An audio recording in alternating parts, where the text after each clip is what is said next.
भोपाल के पिपलानी इलाके में रहने वाले युवक ने 15 सितंबर को घर में फांसी लगाकर सुसाइड किया था। इस मामले में मृतक की मां ने पुलिस को एक सुसाइड नोट दिया था, जिसमें बिलखिरिया थाने के एक आरक्षक की प्रताड़ना से तंग आकर जान देने की बात लिखी है। आरक्षक पर कार्रवाई की मांग को लेकर मृतक की मां की ओर से पुलिस उपायुक्त कार्यालय में भी शिकायत की गई है। इधर एसीपी दीपक नायक का कहना है कि घटना के बाद स्थल निरीक्षण के दौरान सुसाइड नोट नहीं मिला था। बाद में मां ने ये नोट सुपुर्द किया, जिसकी हैंडराइटिंग एक्सपर्ट से जांच कराई जा रही है।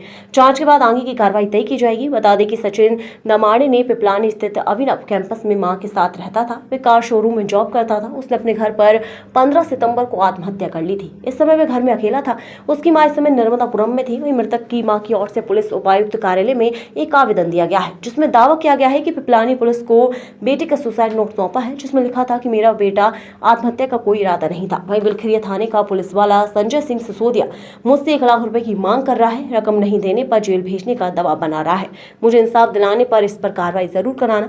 वहीं इस आवेदन में सुसाइड नोट को भी संलग्न किया गया। मां ने दावा किया है कि बेटी ने जब बेटे के कमरे की तलाशी ली तो एक डिब्बे में उसे सुसाइड नोट मिला था। बताया जा रहा है कि मृतक के बैंक खाते का इस्तेमाल साइबर फ्रॉड में किए जाने की जानकारी बिलखिरिया पुलिस को मिली थी। एक साइबर ठगी के केस की जांच में मृतक का अकाउंट चिन्हित किया गया था। इसी केस से नाम निकलवाने के लिए आरक्षक सचिन से रकम की मांग कर रहा था। सचिन की मां ने शिकायत में लिखा था कि बेटे की सुसाइड से एक दिन पहले संजय सिंह सिसोदिया उसके घर पहुंचा था। इस बात की जानकारी उन्हें मोहल्ले वालों ने दी थी।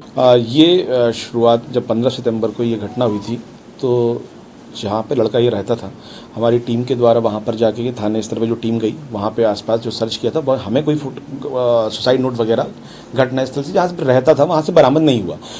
कुछ दिनों बाद में इनकी माताजी ने आके एक सुसाइड नोट हमें प्रस्तुत किया, जिसको हमने विधिवत जब्त भी किया हुआ है, क्योंकि शुरुआत में हमने इनसे उसकी नेचुरल राइटिंग वगैरह के कुछ सैंपल्स मांगे थे, जो कि उनके द्वारा हमें प्रोवाइड नहीं किए गए थे।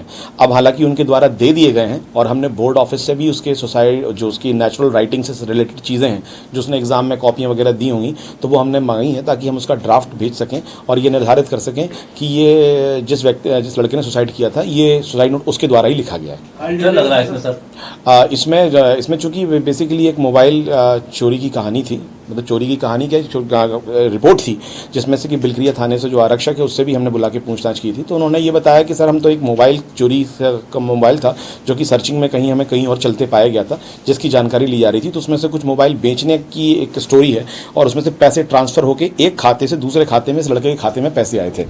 ये चूंकि उसने हमें वर्बली भी कहानी अपनी बताई, जो उसकी स्टेटमेंट में अपनी उसने कहानी बताई। 1 लाख रुपए की जो मांग की आरोप लगे हैं, इसकी जांच करेंगे क्या? नहीं, अगर ये फैक्ट्स पाए जाएंगे तो बिल्कुल इसकी जांच की जाएगी। और चूंकि जो हमें उस बिलखिरिया थाने के आरक्षक ने बताया हुआ है, वो ये बताया कि उसने जिस लड़के ने सुसाइड किया है, इसको तो उसने बुलाया ही नहीं था। बेसिकली फ़ोन एक इसके पीछे की लड़का था, जिस तरह से फ़ोन मिला था, उसको बुलाया हुआ था, इस लड़के को नहीं बुलाया हुआ। उसके बयान क्या हुआ? उसके बयान में भी ये वाली बात नहीं आई है, पैसे वाली ऐसी कोई बात नहीं आई है। ये इनकी जो सुसाइड नोट जो दिया गया है, उसमें ये वाली फैक्ट्स आया है, समझ में आया। तो उसका हम अभी सैंपल करा के और उसको ड्राफ्ट बना के भेजेंगे।